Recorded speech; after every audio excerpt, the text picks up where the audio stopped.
a lovely group. Aren't they nice? Lovely. Clean shaven? That's a lovely top. Thank you. It's faux. Really? It's faux fur. Yeah.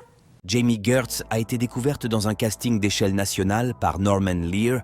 Elle a étudié le théâtre à l'Université de New York, NYU. Gertz a fait ses débuts au cinéma en 1981 dans le film Un amour sans fin, Endless Love, lequel a été suivi par un rôle de Covdette dans la série télévisée Square Pegs, aux côtés de Sarah Jessica Parker. Après son annulation, elle est apparue dans le film 6 bougies pour Sam, 16 Candles, en 1980. Elle a attiré l'attention avec l'un des rôles principaux de Moins que zéro. Elle y interprète l'amie d'un toxicomane joué par Robert Downey Jr. En 1987, elle a également joué dans le film Génération perdue, The Lost Boys, aux côtés de Kiefer Sutherland et Jason Patric. Après avoir travaillé à Paris comme créatrice de parfums chez Lanvin, Gertz retourne aux États-Unis et décroche un second rôle dans Twister, 1996, un blockbuster après d'autres films tels que Les Guerriers du Soleil, 1986, Crossroads, 1986, Une chance pour tous, 1989, avec Kirk Cameron et Jersey Girl, 1992. En 1994, elle apparaît dans un épisode de Seinfeld, The Stall. En 1997, Gertz a un rôle récurrent dans la série Urgence, ER. Elle y interprète le docteur Nina Pomerantz. Elle a décliné le rôle de Rachel Green pendant la pré-production de Friends. En 2000, Gertz devient Kimmy Bishop, la petite amie de John Cage dans la série Ally McBeal. Elle est nommée pour un Emmy dans la catégorie Outstanding Guest Actress in a Comedy Series. Elle sera de retour en guest star dans le dernier épisode en 2002. Toujours en 2002, elle interprète Gilda Radner dans le téléfilm Perdu dans la tempête. Le personnage de Jamie Gertz dans Une famille presque parfaite, Still Standing, Judy Miller, est nommé d'après un personnage que Radner jouait dans le Saturday Night Live. Gertz apparaît dans un épisode d'Arnold et Willie avec Andrew Dice Clay. Elle a également eu un rôle récurrent dans The Facts of Life en jouant un camarade de Blair à l'école Boots Sinclair. En 2003, Gertz interprète Brandy, la petite amie d'un criminel recherché, dans Undercover Christmas. Et en 2005, elle a le rôle principal dans le téléfilm Fighting the Odds, The Marilyn Gambrell Story. En 2009, Jamie a un rôle récurrent en tant que Marlo Klein, épouse d'Andrew Klein, le nouveau partenaire financier d'Ari Gold, dans la série d'HBO Entourage. En 2011, elle réapparaît à la télévision dans un épisode de Modern Family, puis revient dans la comédie The Neighbors, dans le rôle de Debbie Weaver. En 2011, elle produit le film A Better Life, nommé aux Academy Awards. Comment l'actrice des années 80 est-elle devenue l'acteur le plus riche du monde? Avec une fortune de 8 milliards de dollars? En tant qu'actrice, Jamie Gertz est probablement mieux connue pour avoir joué dans des films des années 1980 comme Less Than Zero et The Lost Boys. Mais Jamie a parcouru un long chemin depuis qu'elle a joué aux côtés de Kiefer Sutherland, Corey Haim et Andrew McCarthy. Aujourd'hui, Jamie Gertz est multimilliardaire. Jamie Gertz est l'acteur le plus riche de la planète. En termes de célébrités les plus riches du monde, les 8 milliards de dollars de valeur nette de Jamie la placent en deuxième position à égalité avec Steven Spielberg. Seul George Lucas est plus riche grâce à sa fortune de 10 milliards de dollars liée à la guerre des étoiles et à Disney. Alors, comment une actrice des années 80 au succès modéré a-t-elle pu devenir aussi riche? En bref, elle s'est bien mariée. Très bien. Mais, avant de juger Jamie et de supposer qu'une actrice a épousé un homme riche pour son argent, ce n'est pas le cas. Lorsque Jamie a rencontré Anthony Ressler au milieu des années 1980, c'est elle qui était la prise de la relation. Et l'année de leur mariage, 1989, est l'année où l'employeur d'Anthony s'est effondré dans l'un des plus grands scandales des années 1980. Un scandale qui a envoyé le dirigeant de l'entreprise en prison et a provoqué une crise financière mondiale des junk bonds, obligations de pacotille. Lorsqu'ils se sont mariés, c'est elle qui était le soutien de famille. Elle a acheté la première maison du couple et payé toutes leurs premières vacances. Qui est donc Anthony Ressler et comment s'est-il remis de l'effondrement des junk bonds pour devenir l'un des financiers les plus riches de la planète?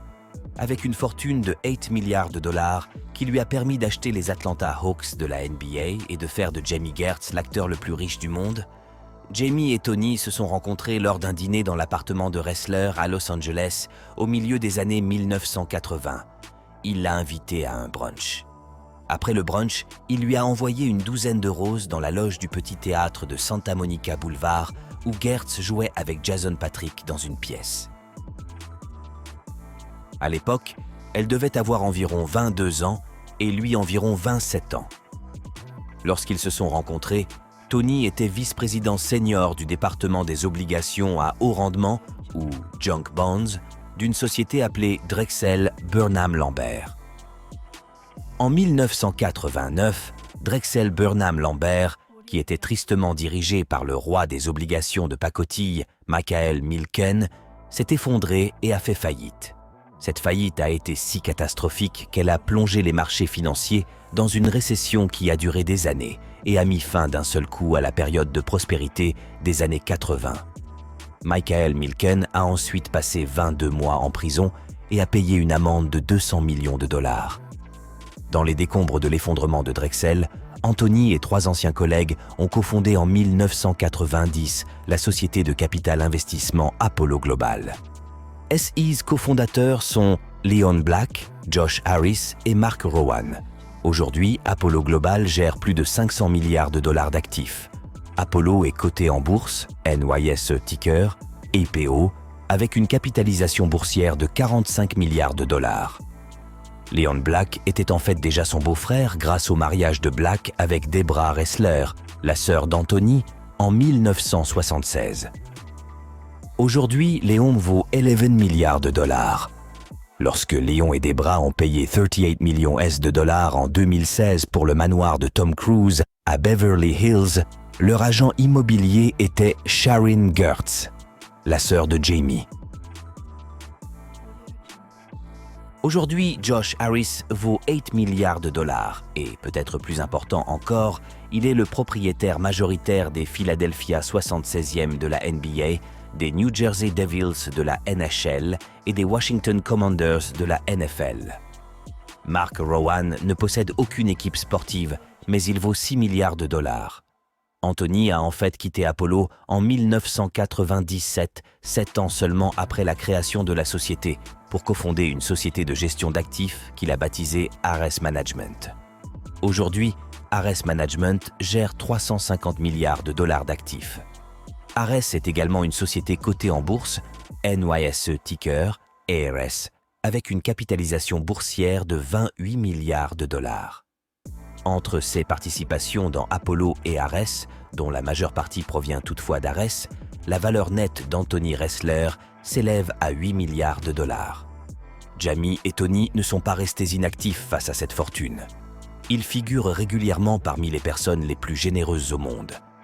Ils ont fait don de centaines de millions de dollars à diverses œuvres caritatives, notamment au Cedar Sinai Medical Center de Los Angeles et au Los Angeles County Museum of Art. Jamie dirige les dons du couple par l'intermédiaire de la fondation Ressler-Gertz. La Gertz-Ressler High Academy, membre de l'Alliance for College Ready Public Schools, porte le nom du couple. Ils sont les membres fondateurs de Painted Turtle Camp, une organisation qui finance des séjours en camping pour des enfants atteints de maladies chroniques ou mortelles. Et comme nous l'avons mentionné au début de cette vidéo, Jamie et Tony sont les propriétaires majoritaires des Atlanta Hawks de la NBA. Leur premier investissement dans une équipe sportive a eu lieu en 2005, lorsqu'ils ont participé en tant qu'investisseurs minoritaires à l'achat des Milwaukee Brewers. Ils sont toujours propriétaires de cet investissement. En tant que grand fan des Lakers, Anthony rêvait à l'origine de posséder une équipe de la NBA.